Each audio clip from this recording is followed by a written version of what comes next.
दैनिक समाचारों में आपका हार्दिक स्वागत है। सबसे पहले दोस्तों हेडलाइन, पीसीडीए अधिकारी ने जवाब दिया। क्या आप पीएमआर वालों को आरोपी का कोई लेटर आया? सीधा जवाब। जैसे मैंने सुबेरे आपसे कहा था कि हमने जो सवाल पूछा है उन्होंने साहब ने जवाब दे दिया है।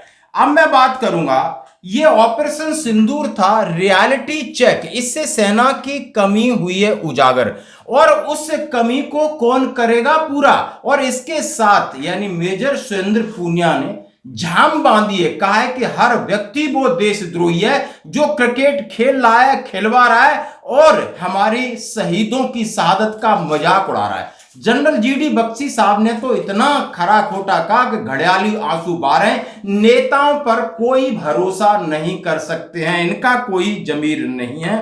और साथ ही मैं बात करूंगा, देश के अंदर करोड़पति भिखारी 460 करोड़ रुपए नगद, 460 करोड़ रुपए भिखारी के पास, 8 फ्लैट का मालिक, लग रहा है कुछ झटका। और मैं बात करूंगा सबसे बड़ी बात, पुलिस का रवैया देखिए, पुलिस का रवैया देखिए, ठेले वाले को किस तरह मार पीट रहा है सिर्फ 500 रुपए के लिए। और वहां पर हमारा सेना का कर्नल का पेशेंस देखिए, जहां पर अभी हमारे माननीय प्रधानमंत्री जी का मणिपुर दौरा है, वहां पर सेना के कर्नल साहब से कुछ लेडीज कितनी अभद्र भाषा का प्रयोग कर रही, लेकिन कितनी शालीनता से वो वहां पर खड़े हैं। ये होता है पेशेंस, पुलिस को सीखना होगा। तो दोस्तों खबरें करते विश्वास है। सबसे पहले प्रीमेचर वाले सोच रहे होंगे शायद, जो सवेरे हमने कहा था, जो मैंने पूछा था, जहन साहब पीएमआर को आरोपी में कंसीडर कर लिया है after 1 July 2014 as per order of AFT Delhi. 30 जनवरी 2025 का एएफटी दिल्ली का ऑर्डर था, please reply regards so and so. No such government order yet issued regarding PMR. आप ये देख सकते हो आपके सामने जो मेरी बात हुई है, ऊपर लेफ्टिनेंट कर्नल रंजन साहब लिखे, यानी ऐसा कोई आदेश है ही नहीं। और जिस तरीके से जो खबरें हैं उसका क्या चीज है, क्या उन्होंने देखा है, मैं उसके ऊपर कुछ नहीं कह सकता, लेकिन अभी तक ऐसा कोई आदेश नहीं, और ना ही हम इस सरकार पर इतना भरोसा कर सकते। जो हमारा एक्सपीरियंस है ये सही कह रहा है, आपका कुछ एक्सपीरियंस कह रहा है कि बहुत बारिश हो रही है नोटों की, लाखों की, करोड़ों की, तो हो सकता है। चलो अभी मैं बात करूंगा, आखिर हमारे रक्षा सचिव ने इस बार कहा, जैसा कि माननीय प्रधानमंत्री जी ऑपरेशन सिंदूर की बात करते हैं, सीडीएस साहब करते हैं, chief of army staff naval, इस बार कहा है आपके रक्षा सचिव राजेश कुमार जी ने पूना में एक आयोजित दक्षिणी कमान की टेक्निकल सेमिनार थी, उसमें उन्होंने कहा है कि सेना को इन कमियों पर काम करने की जरूरत, दुनिया के अन्य देश रक्षा और सैन्य शक्ति बढ़ाने की होड़ कर रहे हैं। रक्षा सचिव बोले हमने कई ठोस कदम उठाए। आखिर उन्होंने ऑपरेशन सिंदूर को लेकर के सारी बातें कही। अब हमें थोड़ा टेक्निकल चीजें, छोटे रेडार, ड्रोन, पेलोड वाले, और उन्होंने कहा इलेक्ट्रॉनिक युद्ध होने वाला है, मानव रहित प्रणालियों का निम्न स्तर रेडार, जीपीएस घोषित, यानी उन्होंने ऐसे जो सिस्टम है टेक्निकल छोटे छोटे, जैसा कि उन्होंने युद्ध से सीख लिया और उन्होंने कहा हमें सबक मिल गया। ये ऑपरेशन सिंदूर हमारे लिए बहुत कुछ संदेश दे के गया है। हाल ही में उन्होंने कहा है दुनिया में हर जगह युद्ध छड़ा है, हर कोई अपनी सैनिक शक्ति बढ़ा रहा है और हमें भी हमारा रियलिटी चेक हो गया है, हमने किस किस एरिया में काम करने, कहां खरीद फरोख्त का कौन कौन सी चीजें खरीदनी है, उसके लिए हमने पूरी छूट दे दी है और हमने एक इस तरह की व्यवस्था ताकि जल्दी प्रोक्योरमेंट हो। ये सारी चीजें उन्होंने कहा। अब आइए, ऑपरेशन सिंदूर का रियलिटी चेक तो हो गया है, लेकिन जरा आप देखिए हमारे जनरल जीडी बख्शी साहब क्या कह रहे हैं और मेजर सुरेंद्र पूनिया साहब ने क्या कहा है। इस समय पाकिस्तान के साथ किसी भी तरह का रिश्ता, चाहे खेल हो, चाहे व्यापार हो, चाहे सांस्कृतिक आपस में जो भी लेन देन हो, या म्यूजिक हो या आर्ट हो, ये सारा का सारा बंद होना चाहिए। और जो खेलने वाले लोग हैं, मैं सिर्फ बीसीसीआई को दोषी नहीं कह रहा हूँ, बीसीसीआई तो दोषी है ही अगर खेलते हैं तो, लेकिन मैं इंडिया के जो खेलने वाले प्लेयर हैं, भाई साहब आप कौन से देश को रिप्रेजेंट कर रहे हैं, इंडिया को। अगर आपसे मेरा एक सवाल है कि अगर आपकी माँ, आपकी बहन, आपकी बेटी या आपकी धर्मपत्नी का वो पाकिस्तानी जिहादी आतंकवादी अगर उनका कत्ल कर देते या आपको मार देते, तो क्या आप इसी भावना से उन जिहादियों के साथ खेलते? पाकिस्तान की क्रिकेट टीम नहीं है। मैं मानता हूं एक वो आतंकवादी देश है, उसका हर नागरिक वो अपने देश के लिए खड़ा हुआ है तो वो भी सारे आतंकवादी हैं। अगर किसी का खून नहीं खोलता है तो इसका मतलब है या तो वो दोगला आदमी है या उसमें इस देश के झंडे के लिए, देश की मिट्टी के लिए, देश की माँ बहन बेटियों के लिए कोई भी इज्जत नहीं है। अगर ये खेल रहे हैं तो ये गुनाह है, ये पाप है, ये अपराध है, ये राष्ट्रद्रोह है, मेरा ये मानना है। और पूरी क्रिकेट टीम को इतने सारे लोग हो यार, कहाँ लेके जाओगे पैसे? अरे इतना पैसा आपके लिए, कभी तो देश के लिए भी कर लो कुछ, कभी तो देश के नागरिकों के लिए भी खड़े हो जाओ, कभी तो देश के झंडे के लिए भी खड़े हो जाओ, कभी तो देश की सेना के लिए भी खड़े हो जाओ। तो मेरे को नहीं लगता कि ये क्यों खेल रहे हैं, किस लिए खेल रहे हैं। ऐसी अगर आपको 2 पॉइंट का प्रॉब्लम है, दे दो पाकिस्तान को 2 पॉइंट, मत खेलो आप, किस लिए खेलना है। That's what I say. राष्ट्रद्रोह है, यानी जो प्लेयर खेल रहा है वो भी राष्ट्रद्रोही है। यानी इनके परिवार की मां बहन बेटी का सिंदूर उजड़ता तब उन्हें दर्द होता। न नेताओं को दर्द है, न क्रिकेट खेलने वाले, न खिलाने वाले को। ये लोग दोगले हैं जो अपने झंडा और मिट्टी की इज्जत के लिए भी ऐसे उन्होंने कहा टेररिस्ट के साथ खेल रहे हैं। न खेलने से 2 पॉइंट मिलते। जरा वीडियो सुनिए। आपने देखा जबरदस्त बेइज्जती, यानी अब सैनिक आगे आ गए दोस्तों। बड़ी मुहिम चल रही है। मैं आपके सामने बात करूंगा जनरल जीडी बख्शी साहब, उन्होंने वो तो सीधे फट पड़े। उन्होंने कहा है बम बंदूक बातचीत एक साथ नहीं हो सकती। Nations of any hue, they shed crocodile tears when they come to these funerals. You want to celebrate cricket? You know, as far as I am concerned, a plague on Pakistan's head. नेता कह रहे हैं, लेकिन एक घड़ियाली आंसू बहा रहे हैं। और इनको ब्लैक कमांडो मिले हुए हैं, इनको नौकर चाकर मिले हुए हैं, इन्हें इनकी पूरी सुरक्षा है, इनको सैनिक मर रहे हैं, इसका कोई फर्क नहीं। कितने गुस्से में आप ये देख सकते हो। उसके बाद में आपके सामने एक प्रियंका चतुर्वेदी है, शिवसेना के लीडर, उन्होंने किस प्रकार कहा। मेजर पवन कुमार ने एक मुहिम चला रखी है कि भाई इसको बाइकआउट करना है। कल हम आपसे फिर रिक्वेस्ट कर रहे हैं, यदि आप सच्चे सैनिक हैं, यदि आप हमारा वो परिवार है, इसलिए हम आवाज उठाएंगे। वो परिवार है जो मां बिलख रही है, विधवा हुई है, हम बाइकआउट करेंगे बिल्कुल। नमस्कार।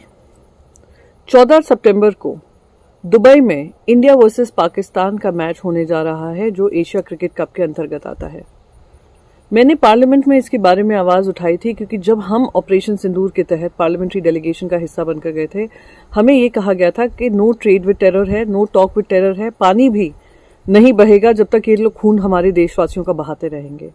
पहलगाम में 26 लोगों की जानें गई थी, 26 यंग लाइव्स ली गई थी, जिसमें 26 महिलाओं का सिंदूर उजाड़ा गया था।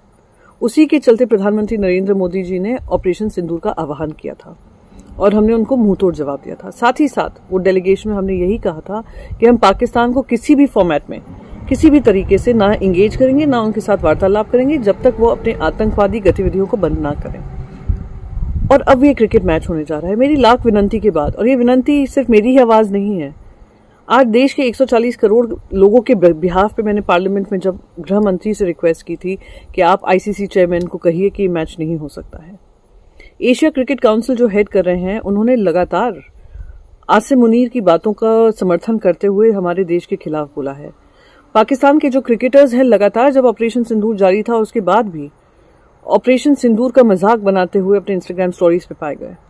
वो लगातार अपने देश के आतंकवादियों के साथ खड़े पाए गए और इतने आपत्तिजनक उन्होंने इमेजेस डाले थे हमारी जो महिलाएं हैं जिनके परिवार उजड़े हैं। और जब प्रधानमंत्री नरेंद्र मोदी जी ने लोकसभा में आकर ये कहा था कि operation Sindoor is on going, तो उसके चलते किस आधार पर बीसीसीआई को ये परमिशन दी गई है कि ये मैच खेलें। मैंने लाख विनंती की बीसीसीआई से, लाख विनंती की स्पोर्ट्स मिनिस्टर से, लाख विनंती की information broadcasting minister, IT minister से कि इसकी लाइव स्ट्रीमिंग और लाइव ब्रॉडकास्ट कैंसिल होना चाहिए। किसी ने इस बात को सुना नहीं है। मैं क्रिकेटर्स से कहा, पास्ट और प्रेजेंट, क्रिकेट टीम से कहा, स्पॉन्सर्स से कहा, मैंने जो स्ट्रीमर्स हैं उनसे कहा, और मैं उन लोगों का धन्यवाद करना चाहती हूँ जिन्होंने टोटली रिजेक्ट किया है कि वो उसको स्ट्रीमिंग नहीं करेंगे। काफी सारे ऐसे अनाउंसमेंट्स हुए हैं, मैं उसको वेलकम करती हूँ, उनको पर्सनली थैंक यू कहना चाहती हूँ।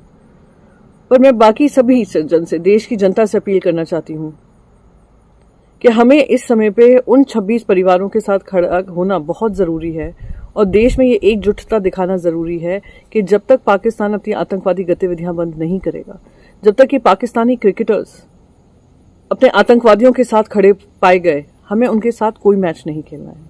जब नो ट्रेड विद टेरर है, नो टॉक विद टेरर है, पानी के साथ खून की बात है, इंडस वाटर ट्रीटी की बात है, तो क्रिकेट मैच क्यों?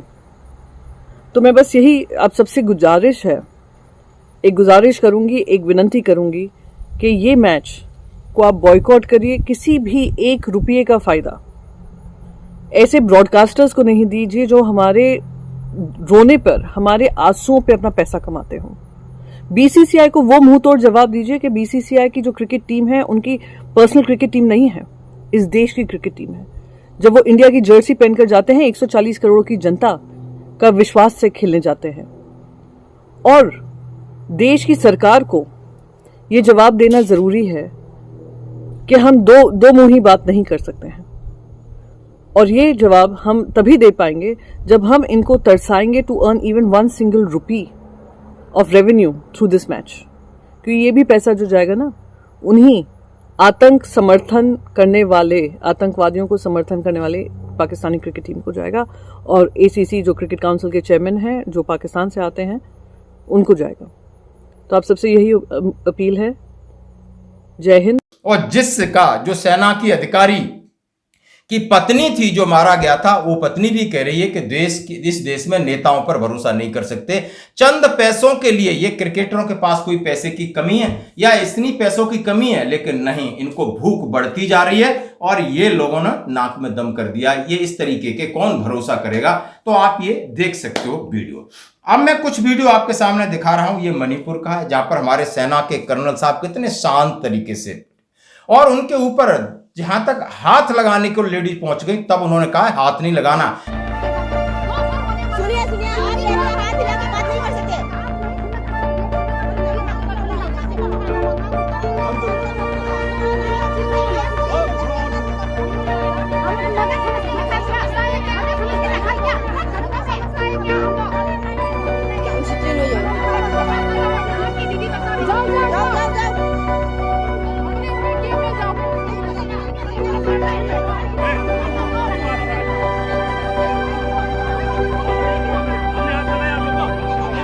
अदरवाइज इतनी गालियां दे रही हैं, उन्होंने अपने कान बंद के लिए, उन्होंने अपना कूल रखे, पेशेंस रखा। यह है सेना का तरीका।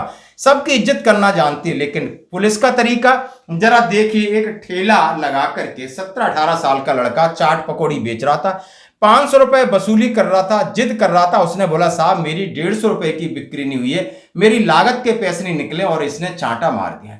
और चांटा मार दिया, वहां किसी ने वीडियो बना ली। आप देख सकते हो इनके हृदय में कोई दर्द है।